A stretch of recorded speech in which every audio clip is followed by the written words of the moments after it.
በቴዲ አፍሮ ስቱዲዮ ላይ የተፈጸመው አስደንጋጭ ወረራ በኢትዮጵያ ተወዳጁና አንጋፋው ድምጻዊ ቴዎድሮስ ካሳሁን ወይም ቴዲ አፍሮ ላይ የሚደረገው ጫና አደገኛ ወደሆነ ምዕራፍ መሸጋገሩ ታወቀ።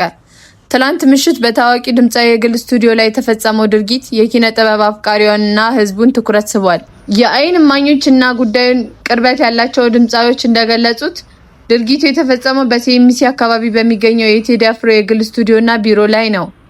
ጊዜው ምሽት 3 ሰዓት አካባቢ ሲሆን ፈጻሚዎቹም የፌደራል ፖሊስ የደንብ ልብስ የለበሱ የታጠቁና የፌደራል ፖሊስ ተሽከርካሪ የመጡ አባላቶች ናቸው።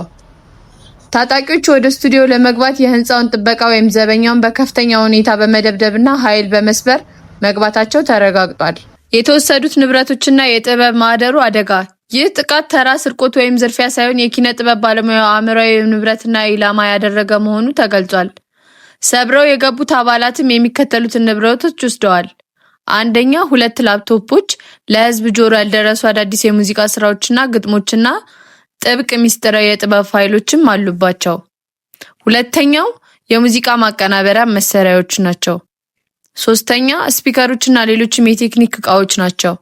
ይህ ስቱዲዮ ቴዲ አፍሮ አዳዲስ ሀሳቦችን የሚያፈልቅበትና ገና ያልታተሙ ስራዎችን የሚይዝበት የጥበብ ማህደሩ በመሆኑ ላፕቶፖቹ መወሰዳቸው ለሌላ ወገን እንዲጋለጡ ወይም እንዲሰረቁ ከፍተኛ ስጋትን ደቅኗል።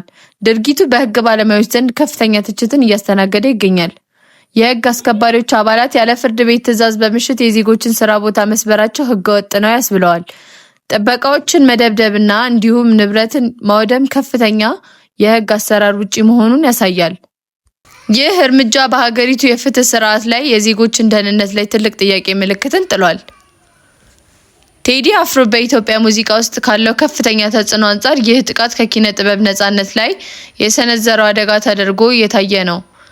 ጉዳዩን በተመለከተ እስካሁን ከፖሊስ በኩል የተሰጠ ይፋዊ መግለጫ ባይኖርም የጥበብ አፍቃሪያን ማህበረሰቡ ግን በከፍተኛ ደረጃ እያወገዘው ይገኛል። እናንተስ በቴዲ አፍሮ ስቱዲዮ ላይ የተፈጸመውን ይህን ድርጊት እንዴት ታዩታላችሁ? ሀሳባችሁን በኮሜንት መስጫው ላይ አጋሩን። ሰብስክራይብ በማድረግ ወቅታዊ መረጃዎችን ይከታተሉ።